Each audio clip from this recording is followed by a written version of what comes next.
అమ్మవారి జయంతి ఉత్సవాలు సోమవారం నాడు ఘనంగా ప్రారంభమయ్యాయి. 3 రోజుల పాటు జరగనున్న అమ్మవారి జయంతి వేడుకలలో భాగంగా తొలి రోజున రాఖీ పౌర్ణమి అమ్మవారి జన్మదినోత్సవాన్ని పురస్కరించుకుని అమ్మవారికి విశేష పూజలు నిర్వహించారు. కమిటీ అధ్యక్షులు చిన్న చిట్టిబాబు మాట్లాడుతూ ఎంతో ప్రతిష్ట కలిగిన జై సంతోషిమాత అమ్మవారి ఆలయానికి భక్తుల దాతల సహకారంతో ఈ నెల 9వ తేదీన ధ్వజస్తంభ శిఖర ప్రతిష్ఠ జరిగిందన్నారు. ప్రతి ఏడాది జరిగే అమ్మవారి జయంతి వేడుకలు 19వ తేదీ నుంచి 21వ తేదీ వరకు జరుగుతున్నట్లు వివరించారు. 19వ తేదీన అమ్మవారి జన్మదినోత్సవాన్ని పురస్కరించుకుని అమ్మవారి ఆలయాన్ని విగ్రహాన్ని శోభాయానంగా అలంకరించడం జరిగిందన్నారు. కుంకుమ పూజ, లక్ష్మీ గణపతి హోమం తదితర పూజా కార్యక్రమాలు నిర్వహించగా పెద్ద సంఖ్యలో భక్తులు హాజరై అమ్మవారిని దర్శించుకుని తరించినట్లు తెలిపారు. అమ్మవారి జయంతి ఉత్సవాలకు ఉమ్మడి కృష్ణా జిల్లాల పరిసర ప్రాంతాల నుండే కాకుండా గుంటూరు, ఉత్తరాంధ్ర జిల్లాలు, ఉభయ గోదావరి జిల్లాల నుంచి భక్తులు పెద్ద సంఖ్యలో వస్తున్నట్లు తెలిపారు. భక్తులకు ఏ విధమైన ఇబ్బంది కలగకుండా ఏర్పాట్లు చేసినట్లు చెప్పారు. ఉత్సవాలలో 2వ రోజు అయిన అమ్మవారికి సాంప్రదాయ ఊరేగింపు రథోత్సవం ఉంటుందన్నారు.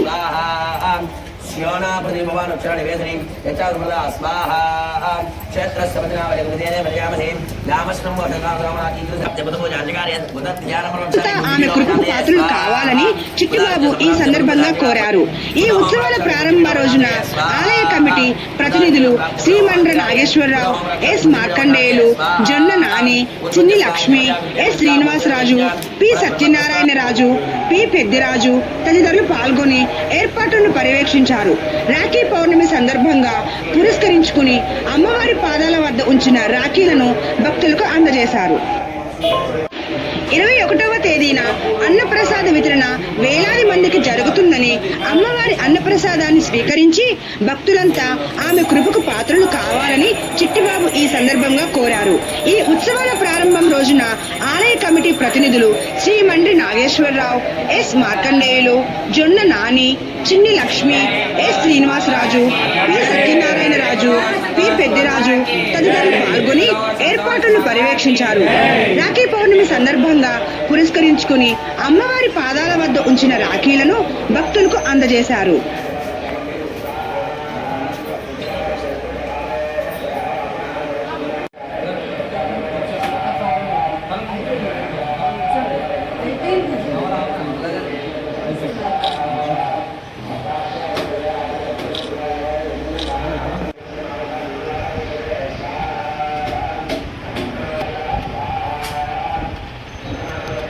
అందరికీ నమస్కారం అండి.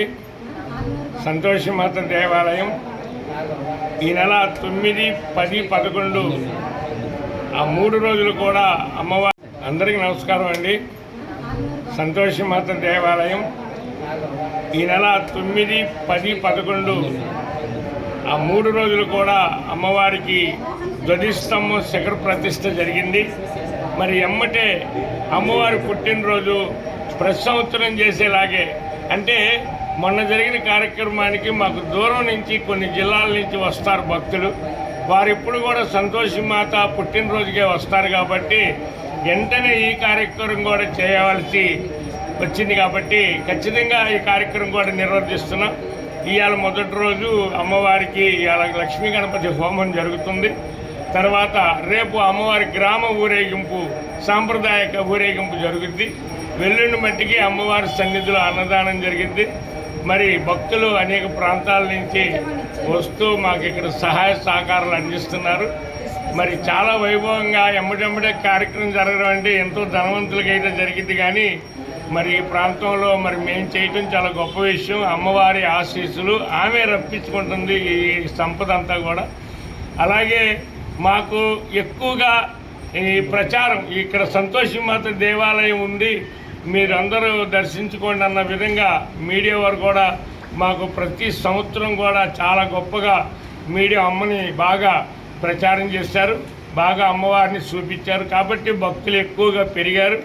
ఇక నుంచి మా గోపురము ధ్వజస్తంభం పూర్తయింది కాబట్టి నిర్మాణం దగ్గరగా పూర్తయినట్టే. ఇంకా కొన్ని స్తంభాలు అవి తర్వాత ప్లాస్టింగ్లే చేయించుకోవాల్సిన చిన్న పనులే ఉన్నాయి. ఇక ఉత్సవాలు చేయడానికి మాకు పెద్దగా ఇబ్బంది ఉండదని అనుకుంటున్నాను.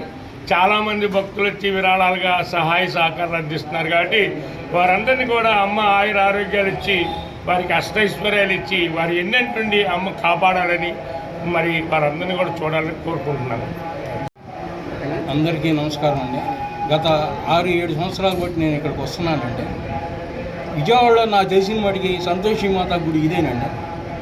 ఇక్కడికి వచ్చి అమ్మవారిని మనసులో ఏమన్నా కోరుకుంటే అది దిగ్విజయంగా జరుగుతుందండి. నమస్కారం. గత ఎన్నో సంవత్సరాల నుంచి ఈ సంతోష్ మాత తల్లి అనుగ్రహంతో చాలామంది భక్తులు తరలి వస్తున్నారు. మెయిన్ విశేషం ఏంటంటే అమ్మవారికి ప్రతి రాఖీ పౌర్ణమి రోజున ఈ అమ్మవారికి అఖండంగా రాఖీ పౌర్ణమి శుభాకాంక్షలు చెబుతూ అమ్మవారి పుట్టినరోజున కాబట్టి వేల మంది భక్తులు ఈ అమ్మవారి ఆశీస్సులు పొంది ఎంతోమంది దిగ్విజయంగా ఎంతోమంది ఆనంద బాష్పాలతో సంతోషం వెళ్తున్నారు. అమ్మవారికి సంతానం లేనంటి వాళ్ళకి, కళ్యాణం అవనంటి వాళ్ళకి ఏ బాధలో వచ్చి అమ్మను మొక్కుకుంటే ఆ వరాలు తీర్చే తల్లిగా ఈ సంతోషమాత తల్లి ఇక్కడ కొలువు ఉందండి. ఇక్కడ ఈ సంవత్సరం ఎన్నో సంవత్సరం నుంచి కూడా మేము కూడా అమ్మవారికి సేవ చేస్తున్నాం. అందరికీ పసుపు కుంకాలు ప్రతి ఇంటికి వెళ్ళి తీసుకెళ్ళి ఇస్తున్నామండి. ఆ తల్లి కృపకి అందరూ పాత్రలు అవ్వాలి, ఆ తల్లి ఆశీస్సులు అందరికీ ఉండాలని, ఆ జై సంతోషమాత దైవాలు అందరూ బాగుండాలని కోరుకుంటూ